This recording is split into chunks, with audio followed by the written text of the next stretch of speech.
Alright, let's dive into this wild boxing saga that's got everyone buzzing. The clash between Gervonta "Tank" Davis and Lamont Roach Jr. that went down on March 1, 2025, at the Barclays Center in Brooklyn, New York. This wasn't just another fight. It was a roller coaster of expectations, surprises, and controversy that still got the boxing world talking as we sit here on April 8, 2025. Picture this: Tank Davis, the undefeated WBA lightweight champ with a knockout record that makes jaws drop, stepping into the ring against Lamont Roach, a guy many wrote off as too small, too outmatched. But oh, how the tables turned, or at least wobbled, leaving fans, analysts, and even big names like Stephen A. Smith rethinking everything they thought they knew. So, let's set the scene. Tank Davis rolled into this fight as the heavy favorite. The odds: a staggering -1600, which is basically the betting world saying, yeah, this guy's got it in the bag. Davis, hailing from Baltimore, had built a reputation as a southpaw destroyer. Crafty footwork, shocking power, and a 90-something% knockout ratio that had folks comparing him to a young Mike Tyson. Meanwhile, Lamont Roach Jr., a scrappy fighter moving up from the 130-pound division, was seen as the underdog, the little guy stepping into the lion's den. Most figured he'd get chewed up and spit out by Davis's cannon of a left hand. Stephen A. Smith, never one to mince words, admitted on national TV that he didn't give Roach much of a shot. "I thought he was the smaller guy moving up," Smith said, echoing what a lot of us were thinking. "I didn't expect him to be in the ring bigger." But here's where it gets juicy. From the opening bell, Roach didn't just show up, he brought the fight straight to Davis. Imagine this: Roach, who everyone thought would be dwarfed, steps into the ring looking like the bigger man, physically and mentally. He didn't dance around or play it safe. No, he walked right up to Tank Davis, got in his face, and stayed there for damn near the whole fight. Smith put it best: the other 95% of the time, he walked right to Gervonta Davis. Roach wasn't fazed by Davis's power or reputation. He took clean shots, body punches, left hooks, straight rights, and fired back with his own. Counterpunching, working the inside, slipping shots with slick defense, this brother could fight. Even when Davis landed those heavy hands, Roach's chin held up like it was dipped in titanium. It was a performance that had everyone, including the doubters, doing a double take. The fight itself was a slow burn that turned into a barn burner. The early rounds: cautious, cerebral, both guys feeling each other out, downloading data like a couple of boxers with Intel processors in their gloves. Davis, with his clever angles and Pythagorean footwork, tried to bait Roach into chasing him, playing a game of cat and mouse, or maybe Tom and Jerry, as one colorful commentator put it. Roach, though, wasn't biting. He started timing Davis, landing sharp counters whenever Tank dipped low or got too cute. By round 6, Davis shifted gears, investing in Roach's body like he was buying stock in a bread company, cracking that Liberty Bell of a midsection. But Roach kept coming, unfazed, untouched by the knockout artist's aura. Then came the 9th round, the moment that flipped the script and sparked all the drama. Davis takes a knee after a jab from Roach. His excuse: hair grease. "Yeah, you heard that right," Tank told the crowd afterward. "The lady put too much grease in my head, and it got in my eyes. Mixed with sweat," he said, "it burned like hell, blurring his vision." So, he dropped to a knee, claiming he didn't want to get caught blind and knocked out. Referee Steve Willis, though, didn't call it a knockdown. He started to count, instinct kicking in, but then glanced at the timekeeper, saw no count, and waved it off. No 10-8 round for Roach. No point deduction. Just a pause, a breather, and a whole lot of raised eyebrows.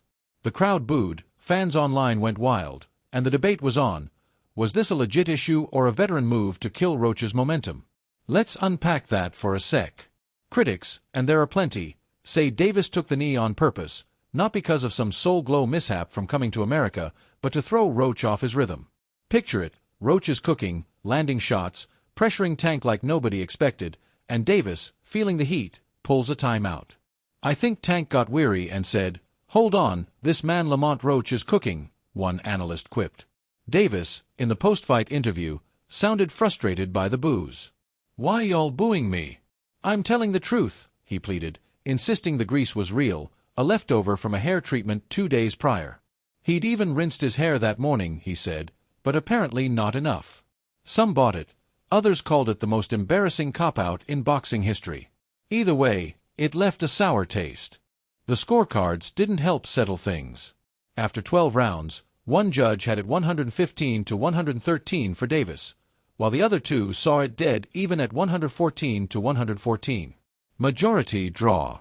Davis keeps his title. His record stays unblemished at 30-0-1, but the controversy erupts.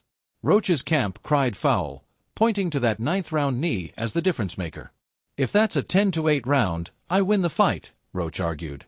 115 to 114 my way. They appealed to the New York State Athletic Commission, but the draw stood. Meanwhile, Davis got bumped from Ring Magazine's pound-for-pound rankings, with David Benavidez sliding into his spot. Ouch. Roach, though, didn't sulk. He hit social media with a cryptic flex. Word round the block your all-favorite fight Finey 3013-012XX2 division champ. Translation. He's calling his shot, confident he'll tarnish Davis's perfect record in a rematch and cement his own legacy as a multi-division king. His promoter's already saying it's a done deal, the second dance is locked in. Roach even revealed he'd signed for an immediate rematch clause before the first fight, just in case it ended in a draw or loss. I'm hoping it's soon, he said. July for sure. The man's ready to run it back and prove the doubters wrong again. Stephen A. Smith, eating his pre-fight words, gave Roach his flowers on live TV. I got to apologize to that brother Lamont Roach, he said. I was stunned. He put on a great performance. This brother is special for the sport of boxing. Smith, who'd pegged Roach as too small, flipped the script, praising his size, heart, and skill. But here's the kicker. Smith's now warning Davis about jumping into a rematch too soon. You took this fight too early, he's basically saying. Roach is a problem. A loss to Roach could dent Davis's aura, his marketability, his legacy. It's a risk, short-term cash versus long-term damage to his pristine 30-0-1 record. Davis, for his part, isn't rushing back. It probably won't be this year, he said when asked about a rematch. It's definitely the one I want next, but it's not gonna be next. He sounded almost rattled, admitting he lost track of rounds mid-fight, frustrated by the draw. Nobody like a draw, he shrugged. Veteran commentator Jim Lampley, who doubted Roach pre-fight, called the draw, in essence, the right decision, but questioned Willis's no-count call. It's a setback in Tank's career and reputation, Lampley noted. Most expected him to knock Roach out. Roberto Diaz, Roach's advisor, sees it differently. Davis is one of the world's best, he said, but Lamont's growth, his experience, it could be pivotal in a rematch. So, where does this leave us? The boxing world's split. Some say the draw was fair. Two elite fighters going toe-to-toe, stats showing Davis's power edge but Roach's activity stealing rounds. Others scream robbery, pointing to the knee, the referee's hesitation, the politics of keeping Davis champ.